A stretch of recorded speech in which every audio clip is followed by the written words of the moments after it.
Democratic lawmakers, meantime, are getting involved in all this as well, with some demanding answers on the fired Google employees' memo, claiming that tech companies in general are not doing enough about diversity. That brings up a larger question about whether there's any role at all for Washington in all this. Let's go to our panel and talk about it some more. Herald Group Vice President Sabrina Schaeffer is with us. The Democratic strategist Wendy Osefo joins us, and the conservative commentator Carrie Sheffield is with us as well. I'll go to you first, Sabrina, on this. Is there a role for government in trying to level the playing field, is the way that these Democratic lawmakers would put it in Silicon Valley?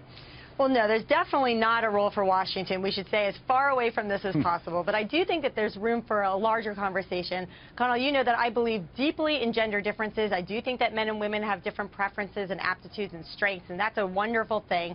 But I also think that the tech environment does have some challenges that they need to address. And I think, you know, I've talked to my Forbes on Fox friend, Rich Carlgard, about this. And one thing that's sort of interesting is that in the 1980s, there were more women in tech than there are today, which does suggest that perhaps the sort of proliferation of online chatter and the culture there has changed in some way, and that's something that companies like Google are going to have to tackle. Well, or that just all of us will, right, in some way. I mean, it's a discussion. I brought this up earlier in the week, Wendy, on the air, that I have two daughters, one's 14 and one's 12, and I said, it's true, I could easily see either one or both working in the technology industry, in that they're just both interested in it, they're both interested in math. I could easily see it.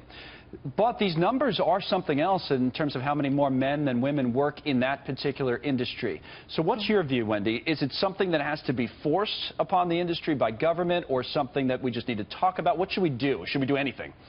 Well, not necessarily, but Washington has every responsibility to ensure that issues of not just equity but inclusion are not nefariously bulldozed. What we see is that women make up 59% of the U.S. labor force, but only 12% of the tech industry. To add insult to injury, we see that men honestly make 61% more than their female counterparts in the Silicon Valley. So what we have here is not just nefarious attitudes towards women in the tech industry. We also have an opportunity gap, and that opportunity gap is saying that women should not be in the tech industry. So we have to really end that pervasive narrative that women are inferior, because what happens is that industries not only base their hiring practices off of this narrative, but it also affects the self-esteem of women and girls in the STEM fields. Now, I understand, Carrie, that Google, apparently they say there were some threats against these employees, and that's why they canceled the meeting. But I do think it's somewhat ironic that we've had two panels in 2 hours on this discussion, on this topic, and had some pretty good discussions about it. And maybe that's what Google should have done last night, but that's just me. What's your take on all this? Well, I think it really comes down to culture, and anytime you get government in to try to help fix the culture, there are so many negative unintended consequences. You could see it across the board in many other scenarios.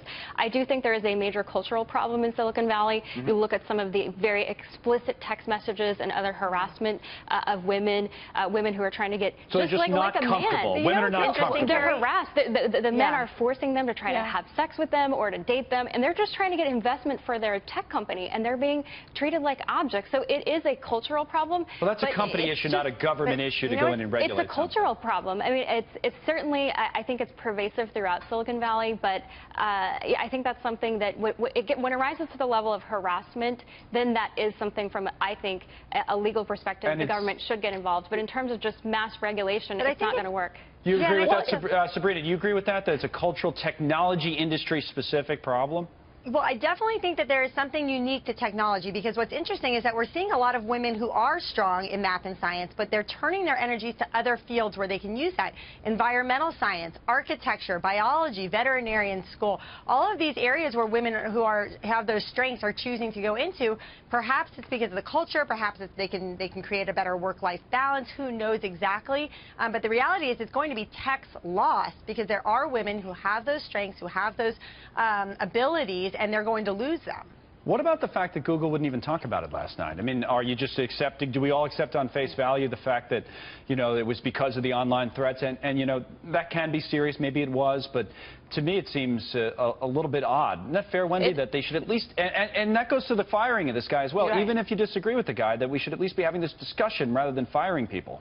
Absolutely. We should have substantive discourse around these issues. When it comes to issues of inclusion, when it comes to issues of equity, we need to come together as a community in safe spaces and create dialogue on why these issues are happening. And to address a comment that was made earlier, when it comes to the attitudes of women in the STEM industry, it doesn't just start in the workplace. This is something as an educator at the collegiate level. I see it in college. I also see it in high school. Probably even lower than that, right? Absolutely. Yeah. It starts in high school, starts in elementary school. It is this narrative, again, this pervasive narrative that women cannot do the same thing men do. Well, I don't know about that. What we have to stop. I have to disagree. Well, I don't think she's saying that they can't. She's just saying that there's a narrative out there. But I think the narrative is like when you look at women's media, you look at Cosmopolitan magazine, it's all about sex, clothing, flirting, like things that aren't substantive. Like this is what is Pablum. And that's the narrative I'm talking about. It's a narrative that women have their role and men have their own role. Hold on one second.